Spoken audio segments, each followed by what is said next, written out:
Hello बच्चों, कैसे हो आप लोग। Welcome to MVibe. मैं गिरीश चंद्रा, आपकी फैकल्टी, आप सभी लोगों का स्वागत करता हूं बच्चों।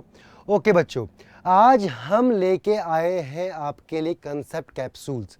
ओके, क्या है ये कंसेप्ट कैप्सूल, थोड़ा ये समझ लेते हैं। एक्चुअली हम अपना सिलेबस तो कवर कर ही रहे हैं 11th-12th में स्टार्टिंग से, पर कुछ बच्चे जो अभी ये टॉपिक पढ़ रहे हैं उनका सेशन आगे बढ़ चुका है, तो उनके लिए उनकी डिमांड थी कि आगे के टॉपिक भी लाए जाएं। तो उसमें हम कंप्लीट पैकेज ना लाके आपके लिए कंसेप्ट कैप्सूल लाए हैं। वो क्या है बच्चों, बेसिकली हम कंसेप्ट्स को डिस्कस करने वाले हैं।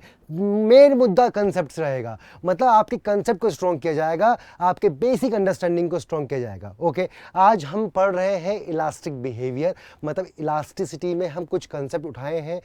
4-5 कंसेप्ट डिस्कस करेंगे। मोस्टली आपके जो बेसिक कंसेप्ट्स हैं वो स्ट्रॉन्ग हो जाएंगे, उसमें कोई दिक्कत नहीं आएगी। ओके, सो ये थोड़ा डिफरेंट है, जो हम चलते हैं उनसे थोड़ा डिफरेंट है। यहाँ जोर दिया जाएगा कंसेप्ट्स पे, रेदर देन कि हम बहुत सारी प्रॉब्लम्स कर रहे हैं। प्रॉब्लम्स तो हो जाएंगी, पर हमें अभी कंसेप्ट समझना है। कई बच्चे ऑन गोइंग सेशन में कुछ लेक्चर सेशन पढ़ रहे हैं, तो उसमें उनको दिक्कत आ रही है, वहाँ उन बच्चों के लिए हम लेके आए हैं कंसेप्ट कैप्सूल्स। ओके बच्चा, स्टार्ट करते हैं बिना किसी देरी किए हुए।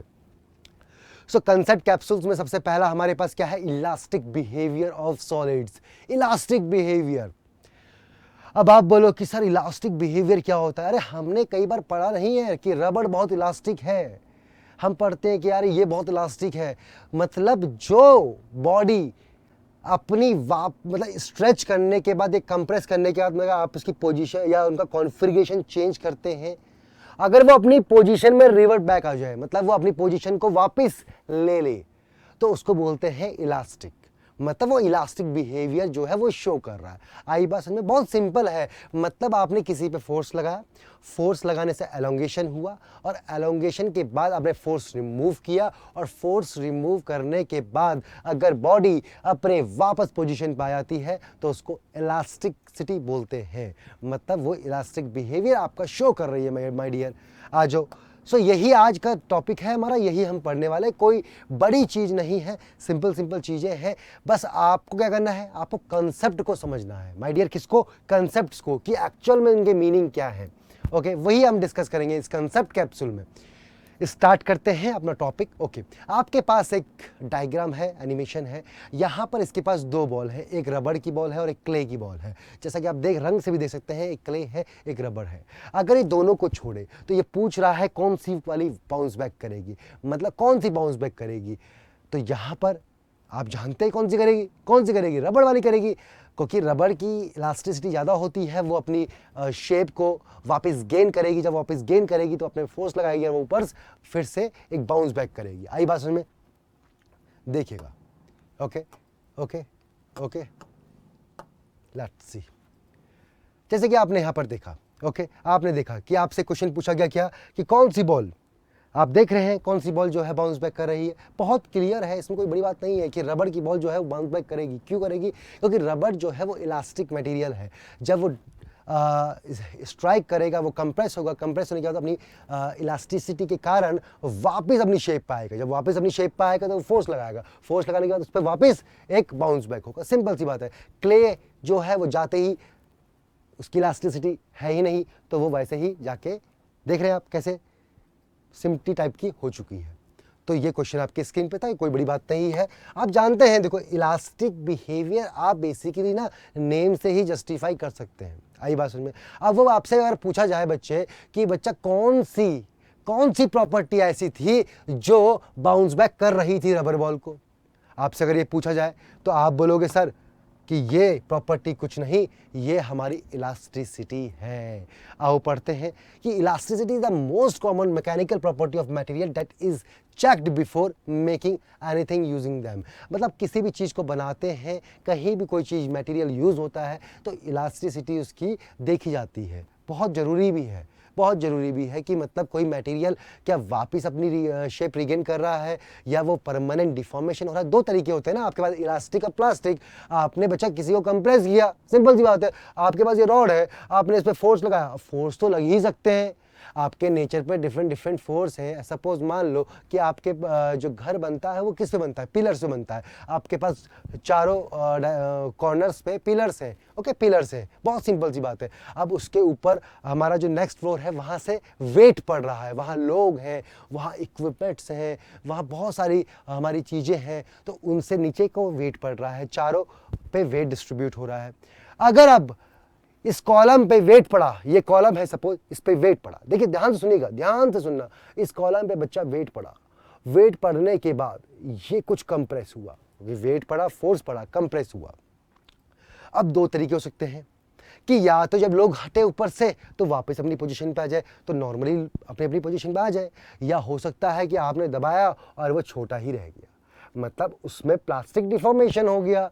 प्लास्टिक का मतलब परमानेंट डिफॉर्मेशन हो गया, बॉडी फोर्स हटने के बाद रीगेन नहीं करी बल्कि उसी पोजीशन पे अटक गई, मतलब वो प्लास्टिसिटी, मतलब वहाँ पर क्या आया, आपका परमानेंट डिफॉर्मेशन हुआ। और इलास्टिक में क्या हुआ, आपका टेम्पररी डिफॉर्मेशन होता है, जब आप फोर्स हटाते हैं तो बॉडी अपने आप आ जाती है। अब आपके पास देखो कितने शानदार तरीके से दो हमारे पास एनिमेशन है, कितने शानदार तरीके से, देखिए एक पे फोर्स लगा दोनों पे, ये दोनों कंप्रेस हुई, ये वापस, अब जब फोर्स हटेगा वापस अपनी पोजीशन पे आएगी, ये हाफ ही आई, ये पूरी आ गई।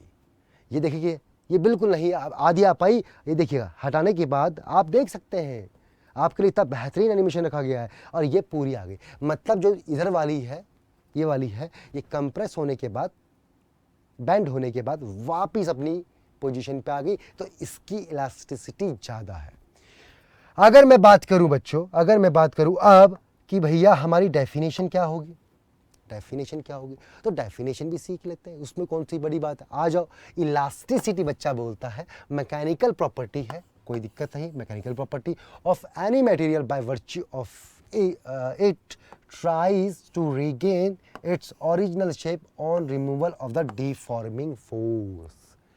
डिफॉर्मिंग फोर्स, आपका यहाँ पर नया टर्म आ रहा है, डिफॉर्मिंग। डिफॉर्मिंग फोर्स क्या हुआ, ये जो आप एक्सटर्नल फोर्स लगा रहे हैं टू डिफॉर्म द बॉडी, यही डिफॉर्मिंग फोर्स है। अगर ये डिफॉर्मिंग फोर्स आपने लगाया, आपकी जो है मटेरियल ने शेप चेंज करी, ओके, लेंथ चेंज करी, कुछ भी चेंज किया, और उसके बाद डिफॉर्मिंग फोर्स हटाने के बाद वो अपनी ओरिजिनल शेप में आ गया, तो वो इलास्टिसिटी। अगर नहीं आ पाया तो that means the material has the plastic nature, मतलब कुछ परमानेंट डिफॉर्मेशन रह गया है। आई बात, बहुत सिंपल सी चीज़ है, इसमें कोई तोप नहीं है, बस कंसेप्ट आपको समझना है माय डियर। आई बात समझ में, कोई दिक्कत किसी को नहीं होनी चाहिए। आई बात समझ में, बहुत सिंपल। इलास्टिक, प्लास्टिक, आप डेली नेचर में या डेली आपके एनवायरनमेंट में ये चीज़ें देखते हैं, बस वही चीज़ हम टर्मिनोलॉजी के साथ आपको डिफाइन करेंगे, ओके।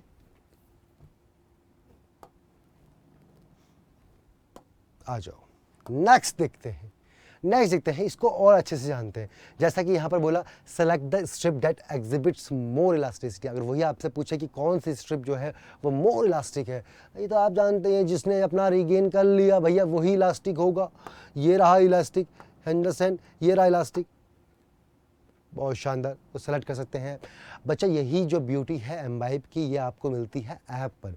मैं बार बार बोलता हूँ, जितने लोग हमारे लेक्चर्स देखते हैं वो ऐप में जुड़िए, क्योंकि ऐप में आपको ना सिर्फ लाइव का फील आएगा, मतलब आप साथ साथ क्वेश्चन अटेम्प्ट कर सकते हैं, अपने डाउट पूछ सकते हैं, ओके।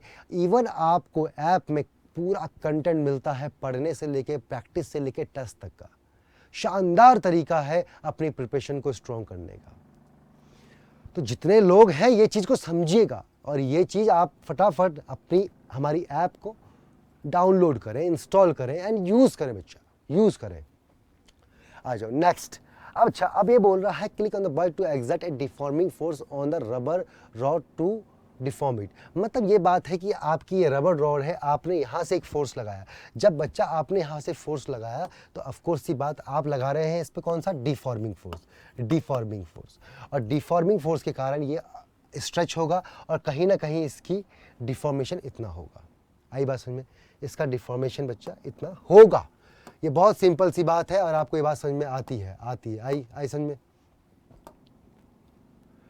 अच्छा, अब अगर हम नेक्स्ट देखें, अगर कुछ इनके हम मटेरियल्स की बात करें, अगर कुछ मटेरियल जो है वो इलास्टिक बिहेवियर शो करते हैं, कुछ प्लास्टिक बिहेवियर शो करते हैं, तो मटेरियल भी हम क्लासीफाई कर सकते हैं। इसमें कौन सी बड़ी बात है, मटेरियल हम कर सकते हैं। हम रबड़ जानते हैं, क्ले जानते हैं, सामने सामने के एग्जांपल है, या एक्सरसाइज चल रही है तो यहाँ पर रबड़ का यूज़ किया रहा है ताकि आप स्ट्रेच करें और वापस अपनी पोजीशन पाएं, स्ट्रेच करें वापस अपनी पोजीशन पाएं। तो इलास्टिक मटेरियल की बात की जाए बिना किसी झंझट के समझो तो इलास्टिक में बता ही चुका हूँ, that gain their original shape after the removal of deforming force। आपने एक फोर्स लगाया, फोर्स हटाने के बाद वो अपनी पोजीशन पे आ गया, that means elastic material। आई बात समझ में, आई बात समझ में, किसी को कोई दिक्कत नहीं होगी। इतने शानदार एनिमेशन के साथ आपको दिक्कत हो ही नहीं सकती है, क्योंकि यही तो ब्यूटी है एम्बाइब की, जो आपको आपकी लर्निंग अंडरस्टैंडिंग को एनहांस करता है थ्रू मॉडल्स, एनिमेशंस, बहुत चीज़ें हैं इस प्लेटफॉर्म में। ओके, प्लास्टिक मटेरियल बच्चा, plastic material the material that retain their deform shape after the removal of the deforming force. अच्छा देखो, प्लास्टिक मटेरियल है, अगर मैं आपसे पूछूं कि कौन सा मटेरियल हमारा जो मैन्युफैक्चरिंग में यूज़ हो रहे हैं, तो प्लास्टिक मटेरियल, क्योंकि आप किसी ना किसी मटेरियल को डिफॉर्म करते हैं और एक शेप बनाते हैं, और आप चाहते हैं कि वो शेप वैसे ही रहे जैसे आपने बनाई है, तो आप प्लास्टिक मटेरियल यूज़ करेंगे। सिंपल सी बात है।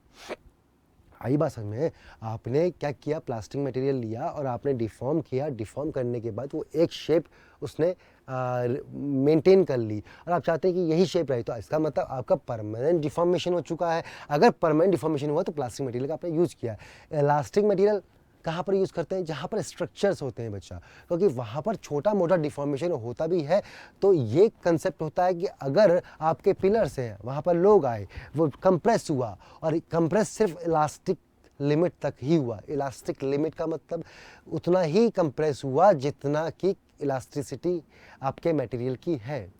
तो लोग चले भी गए तो वापस अपनी शेप में आ गए, तो एक हमारा स्ट्रक्चर जो है वो मेंटेन रहेगा। अदरवाइज ऐसा नहीं होगा, कल के दिन एक पिलर जो है वो प्लास्टिक है, आपने वहाँ पर फोर्स लगाया, पता चला वो छोटा हो गया, बाकी अपने साइज के ही हैं और वो छोटा हो गया, आपकी जो स्ट्रक्चर है वो मेंटेन, वो स्टेबल कैसे रहेगी, नहीं रहेगी। आई बात में, बहुत सिंपल फंडा बता रहा हूँ और बहुत प्रैक्टिकली आपको लिंक कर रहा हूँ ताकि आपको कोई दिक्कत ना आए। आई बात समझ में। अब परफेक्टली इलास्टिक मटेरियल, अच्छा अब ये समझदारी वाली बात है, ओके, समझदारी वाली बात है कि जरूरी, अब मटेरियल है, मटेरियल को आपने दबाया और छोड़ा तो वो वापस अपनी पोजीशन पे आ गया। आई बात समझ में। अब आप उसको और दबा रहे हैं तो हो सकता है वो इलास्टिक लिमिट के बाद अपने प्लास्टिक लिमिट में आ जाए। मतलब इनिशियली तो कुछ इलास्टिक बिहेवियर शो करेगा, पर उसके बाद वो फिर प्लास्टिक में आ जाएगा। तो इसका मतलब क्या हुआ, इसका मतलब क्या हुआ कि वो डिपेंड कर रहा है फोर्स पे। तो हो सकता है जब आप उसको फोर्स को हटाएं तो कुछ ना कुछ, जैसे आपने दबाया इलास्टिक बिहेवियर हुआ, फिर और दबाया तो आप प्लास्टिसिटी में आ गए। अब आपने फोर्स को रिमूव किया तो इलास्टिक वाला तो अपनी रिगेन शेप कर लेगा, बट प्लास्टिक वाला वैसे ही रहेगा। तो थोड़ी बहुत शेप रिगेन होगी बट कंप्लीटली नहीं होगी। आई बात समझ में, पर कंप्लीटली नहीं होगी मेरे बच्चे। कंप्लीटली क्यों नहीं होगी, क्योंकि वो परफेक्टली इलास्टिक मटेरियल नहीं है। आई बात समझ में, क्योंकि वो परफेक्टली इलास्टिक मटेरियल नहीं है, उसमें कोई प्लास्टिक बिहेवियर नहीं होता, उसमें होगा तो सिर्फ इलास्टिक बिहेवियर ही होगा, अदरवाइज वो ब्रेक कर जाएगा। आई बात समझ में, अदरवाइज वो ब्रेक कर जाएगा मटेरियल। तो मतलब उसने सिर्फ इलास्टिसिटी आपको शो की, प्लास्टिसिटी शो ही नहीं करी। आपके पास एग्जांपल्स भी है, क्वार्ट्ज, फास्फोरस, ब्रोंज, ये कुछ नियरली इलास्टिक मटेरियल, परफेक्टली तो हो नहीं सकता बट जो बहुत ही अप्रॉक्सीमेटेड है, मतलब जो बहुत ही नियर है, वो हमारे क्वार्ट्ज और फास्फोरस ब्रोंज हो सकते हैं। आई बात समझ में, यहाँ तक किसी को कोई दिक्कत नहीं होगी क्योंकि बहुत सिंपल तरीके से समझ रहे हैं। अगर आप पूरी की पूरी कहानी को समझे तो आपको समझ में आ रहा है कि जी हाँ, कुछ हमारे इलास्टिक, कुछ हमारे प्लास्टिक, मतलब मटेरियल डिफरेंट डिफरेंट हो सकते हैं। आप किसी भी स्ट्रक्चर पे फोर्स लगाते हैं। आई बात समझ में, आप सुनिएगा, आप किसी भी मटेरियल पे फोर्स लगा रहे हैं तो सबसे पहले वो अपना इलास्टिक बिहेवियर शो करता है। इलास्टिक बिहेवियर मतलब जहाँ पर मटेरियल, आपने सपोज देखिएगा, ये रॉड है, ओके, आपने इसको स्ट्रेच किया किसी फोर्स से, सपोज यहाँ तक डेल्टा एल हुआ, ओके, डेल्टा एल इसमें क्या हुआ, हमारा डिफॉर्मेशन हुआ बच्चे, डिफॉर्मेशन हुआ। अब समझने वाली बात है कि ये डिफॉर्मेशन अगर इलास्टिक लिमिट के अंदर है, मतलब मटेरियल की लिमिट होगी कि इस तक डिफॉर्म करोगे तो इलास्टिक लिमिट है, उसके बाद अब बच्चा वो क्या हो रहा है, वो हमारा प्लास्टिक के लिए डिफॉर्म हो रहा है, मतलब अब हमारा जो रिगेन ऑफ शेप है वो नहीं हो पाएगा। आई बात समझ में? तो मटेरियल हो सकता है कि आपने इलास्टिक लिमिट तक ही डिफॉर्म किया, अब उसको छोड़ोगे तो वो वापस अपनी पोजीशन पे आ जाएगा। तो ये कौन सा फोर्स, डिफॉर्मिंग फोर्स हुआ, डिफॉर्मिंग फोर्स हुआ, ओके। अब आप अगर बहुत ही ज्यादा स्ट्रेच कर दे, इसको बहुत ज्यादा स्ट्रेच कर दे, आपने बहुत ज्यादा स्ट्रेच कर दिया, तो हो सकता है कि अब वो प्लास्टिक नेचर पे आ जाए। आई बात समझ में? आप अपना प्लास्टिक बिहेवियर दे, मतलब अगर अब आप फोर्स हटाएंगे तो ये वाला तो जो है इलास्टिक वाला है तो वो तो अपना रिगेन कर लेगा, बट तब भी कुछ ना कुछ तो प्लास्टिक उसमें चेंज रहेगा। प्लास्टिक चेंज मतलब परमानेंट डिफॉर्मेशन रहेगा। आई बात समझ में? इसमें किसी को कोई दिक्कत, यहाँ पर कोई दिक्कत नहीं होगी, क्योंकि बहुत सिंपल तरीके से हम इसको डिस्कस कर रहे हैं, तो कोई बड़ी बात इसमें नहीं है, ओके। तो डिफॉर्मिंग फोर्स मतलब जो आप एक्सटर्नल फोर्स लगा रहे हैं बच्चे, जो एक्सटर्नल फोर्स लगा रहे हैं, दैट इज डिफॉर्मिंग। अच्छा, अब क्वेश्चन जो आता है, अब बच्चे ये पूछते हैं कि सर ये वापस क्यों आ रहा है, ये वापस क्यों आ रहा है? आई बात समझ में? ये वापस क्यों आ रहा है? तो आपने अगर सपोज इस रॉड को खींचा, खींचने के बाद आपने छोड़ा तो ये वापस आया, तो इसका मतलब जब आपने ये फोर्स हटाया, डिफॉर्मिंग फोर्स को हटाया, तो कोई तो वापस वाला फोर्स था। आई बात समझ में? देखो समझो इस चीज को, अगर डिफॉर्म हो रहा है तो फोर्स है, मतलब आपने किसी बॉडी पे फोर्स लगाया और बॉडी डिफॉर्म हुई तो इसका मतलब फोर्स तो लगा है, और जब फोर्स हटाने के बाद वो बॉडी वापस अपनी पोजीशन पे आ रही है तब भी मतलब कोई फोर्स है, मतलब मटेरियल के अंदर कोई एक फोर्स लगा, मटेरियल के अंदर। समझिएगा इसको भी, बहुत शानदार चीज़ें हैं और बहुत डेप्थ में होती है, मतलब अगर आप ये बेसिक कंसेप्ट्स हैं, अगर आपके ये क्लियर है तो कल के दिन प्रॉब्लम्स जो है वो इजी हो जाती हैं। आपको हर टर्म का मतलब पता होता है कि यस इस टर्म का मतलब ये है। अब क्या हुआ कि आपने एक फोर्स लगाया एफडी, ओके, एक्सटर्नल फोर्स लगाया, एक्सटर्नल फोर्स, और यहां पर रोक दिया। अब यहां पर ये रुका है, आपने फोर्स लगाने के बाद, समझिएगा इसको, फोर्स लगाया, आप फोर्स तो कांस्टेंट लगा रहे हैं, पर एक पॉइंट के बाद रुक गया, मतलब नेट फोर्स यहां पर 0 है। समझिएगा इस चीज को, आपने फोर्स लगाया इस पे और यहां रुक गया, पर अभी भी फोर्स लग रहा है, पर बॉडी मूव नहीं कर रही है, मतलब इस पोजीशन पे जो आपने फोर्स लगाया that will be balanced by some force F R. ये एफ आर क्या है? Restoring force. रिस्टोरिंग क्यों? अगर अब मैं इस फोर्स को हटा दूं तो इस फोर्स के जरिए वो वापस अपनी पोजीशन पे आ जाएगा। ये फोर्स कौन लगा रहा है? मटेरियल लगा रहा है। यही कंसेप्ट है बच्चा, थोड़ी देर में हम कुछ स्ट्रेस पढ़ेंगे, स्ट्रेन पढ़ेंगे, वहां पर चीज समझ में आएगी कि एक्चुअल में इसी का ही खेल है। मटेरियल की स्ट्रेंथ इस पे ही डिपेंड करती है, बताऊंगा अभी आपको मैं, सुनिएगा। तो बच्चा आपने एक फोर्स तो लगाया, उस फोर्स को लगाने के बाद आपने एक फोर्स लगा, रिस्टोरिंग फोर्स। ये क्यों लगा? क्योंकि आपके मटेरियल के अंदर तो बॉन्ड्स हैं, एक दूसरे से एटम जो है, मॉलिक्यूल जो है वो बॉन्डेड है। अब आप फोर्स लगा रहे हैं तो वो बॉन्ड स्ट्रेच हो रहे हैं, वो बॉन्ड जो है वो स्ट्रेच हो रहे हैं, वो वापस फोर्स लगा रहे हैं, आई बात समझ में? और जब ये लगा रहे हैं तो एक पोजीशन ऐसी आई, जो आपने लगाया था जितना, उतना ही मटेरियल ने वापस लगा दिया। मतलब इस कंडीशन में क्या हुआ, जितना आपने लगाया उतना ही मटेरियल लगा दिया। अगर आप और लगाएंगे तो और स्ट्रेच होगी, मटेरियल फिर वापस लगाएगा। आई बात समझ में? जैसे जैसे मटेरियल स्ट्रेच होगा मतलब बॉन्ड स्ट्रेच होते जा रहे हैं, तभी तो आपकी शेप बढ़ती जा रही है। तो ये मटेरियल ने फोर्स लगाया, क्यों? क्योंकि उनके जो मॉलिक्यूलर फोर्स है उसके थ्रू ये लग रहा है। बहुत सिंपल सी बात है, कोई टफ नहीं है इसमें, कोई टफ नहीं है, बहुत सिंपल है। समझना पड़ेगा कि यहां पर इक्विलिब्रियम आ चुका है, ये समझिएगा। इस पॉइंट पे बच्चा इक्विलिब्रियम है। क्यों? क्योंकि जितना फोर्स आपने लगाया उतना मटेरियल लगाया, उतना मटेरियल लगाया, तो ये इक्विलिब्रियम कंडीशन है। तो यहां पर क्या हुआ, जितना भी डिफॉर्मिंग फोर्स हुआ that should be equal to F R. अगर मैं इस डिफॉर्मिंग फोर्स को हटाता हूं तो एफ आर तो तब भी लगेगा, क्योंकि बॉन्ड तो स्ट्रेच हुए हुए और वापस वो खींचेंगे ताकि बॉन्ड अपनी पोजिशन पर आ जाए और मटेरियल की शेप जो है वो वापस आ जाए। इसकी वजह से ये सारा गेम हो रहा है, इसकी वजह से। समझ रहे हैं कंसेप्ट को? आ रहा है कंसेप्ट? फील आ रहा है? फील आ रहा है कि नहीं आ रहा है? फील आ रहा है कि नहीं आ रहा है? आई बस में।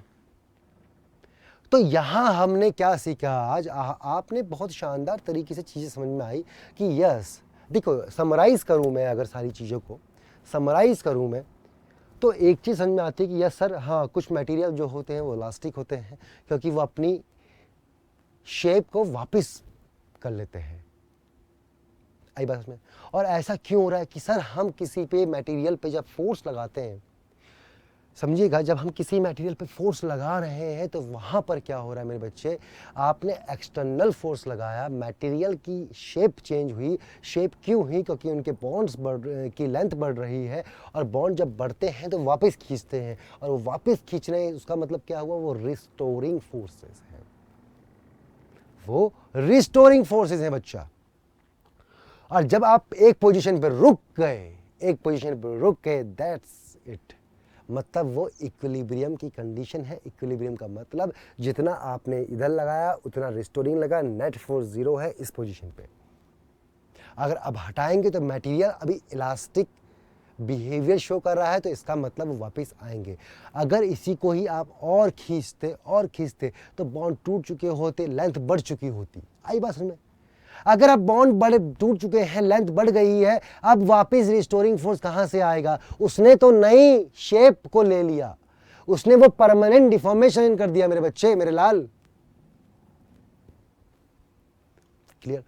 देखो ये कंसेप्ट कैप्सूल है, यहां पर एम अलग है। यहां पर क्या है कि हम कंसेप्ट्स को और स्ट्रांगली सीख रहे हैं। जब आपके स्कूल में ये लेक्चर चल रहे हो तब आपको समझ में आया कि जी कैसे हमारा ये कंसेप्ट जो है एक्चुअली होता है। तो समरी में आज हमने पढ़ लिए, इलास्टिक बिहेवियर पढ़ा, और ये हमारे शॉर्ट है, 30 मिनट्स में हम आपको एक एक कंसेप्ट जो है रिवाइज करवा रहे हैं, एक एक कंसेप्ट की डिटेलिंग दे रहे हैं, डिटेलिंग विद गुड एनिमेशंस, ताकि आपको फील आए सब्जेक्ट का। ओके, क्वेश्चन आपकी स्क्रीन पे है, पढ़िए। Which force is generated when the lattice of atoms in a body gets distorted, deformed. कौन सा फोर्स लगता है बच्चा? कौन सा फोर्स लगता है बताओ? अटेम्प्ट कीजिए इसको। Restoring force.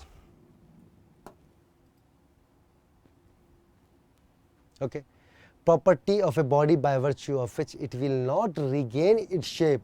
अगर उसने अपनी शेप को रिगेन नहीं किया है तो वो हो गया है प्लास्टिक बिहेवियर।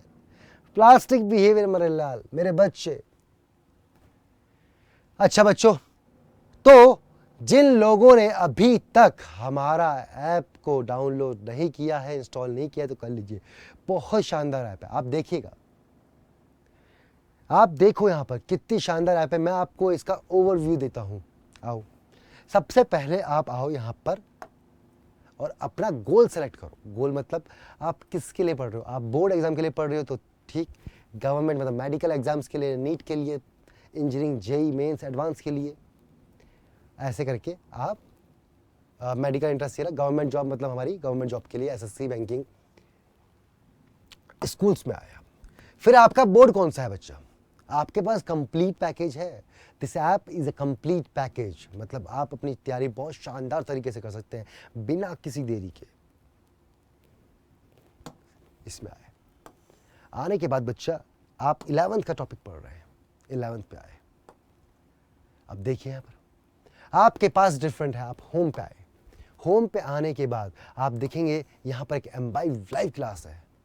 इस बच्चा लाइव क्लास में आइए, आपको दिखेंगे lectures relative motion in 2D 18 सितंबर को 1 बजे इसका लेक्चर आएगा, कंप्लीट लेक्चर। ये वो लेक्चर्स है जहाँ पर आपको कंप्लीटली कोई कंसेप्ट कराया जाता है with questions also, okay, practice session also, और कंप्लीट थ्योरी, छोटे छोटे पॉइंट्स भी डिस्कस किए जाते हैं, सब पॉइंट्स डिस्कस किए जाते हैं। तो यहाँ आप देख सकते हैं कि किस तरीके से आपके पास सारा का सारा मटेरियल और लेक्चर्स आपके पास हैं। ओके बच्चा, लर्न पे आइए। लर्न पे आने के बाद आप किसी भी कंसेप्ट में वीडियो देख सकते हैं, किसी भी कंसेप्ट पे आप कंसेप्ट को सर्च मार सकते हैं, यहाँ पर जा सकते हैं और कोई भी वीडियो देख सकते हैं। आई बस सुने, प्रैक्टिस आप जितनी चाहे प्रैक्टिस कीजिए, जितनी चाहे, मैथमेटिक्स, बायोलॉजी, आपको जो करना। RD शर्मा बुक आपके पास है, मतलब पूरी की पूरी बुक आपको दी जा रही है। आपको सिर्फ और सिर्फ प्रैक्टिस करनी है मेरे बच्चे, सिर्फ प्रैक्टिस करनी है। इसमें कौन सी बड़ी बात है। लेक्चर्स आपको मिल गए, प्रैक्टिस के लिए आपको सारा सामान मिल गया, इसके बाद भी आप बोलोगे कि हमसे तैयारी नहीं हो रही है, ये गलत बात है। तो ये सब चीज़ें आपको मिलती है, आपको उनको यूज़ करना है। उसके बाद टेस्ट। देखो, टेस्ट के बिना कोई भी तैयारी अधूरी होती है, हम सब जानते हैं। Test is very very very important, बहुत इंपॉर्टेंट है बच्चा। आई बात सुनिए, तो टेस्ट दीजिए, जो भी आप कंसेप्ट पढ़ते हैं उस पर आके टेस्ट दीजिए, बात खत्म। इसमें कौन सी बड़ी बात है, सिंपल चीज़ें हैं। टेस्ट में आके टेस्ट दीजिए और अपनी एनालिसिस कीजिए। वो कैसे, आप जब अचीव में जाएंगे बच्चा, तो आपको पता लगेगा कि आपकी कैपेबिलिटी कितनी है, पोटेंशियल कितना है, करंट कितना है, कितना % आप अचीव कर सकते हैं, और अपने पोटेंशियल को और कैसे बढ़ाएं। आपको फीडबैक्स मिलते हैं, आपको वो टॉपिक्स मिलते हैं, वो कंसेप्ट मिलते हैं जिस पर आप वीक हैं। ओके इस तरीके का हमारा डिज़ाइन है थ्रू AI कि हम आपको आपकी वीकनेस स्ट्रॉन्ग करवाते हैं, आपको फीडबैक्स मिलता है बच्चे। ओके और ये है हमारी शानदार ऐप एम्बाइब लेंस। जिन बच्चों ने, सुनिएगा, पहली बात तो जिन बच्चों ने अभी तक नहीं किया है उसको कर ले, डाउनलोड कर ले, फिर इंस्टॉल करें और यूज़ करें। यूज़ कैसे करेंगे आप समझिएगा, ये एक स्कैनिंग ऐप है।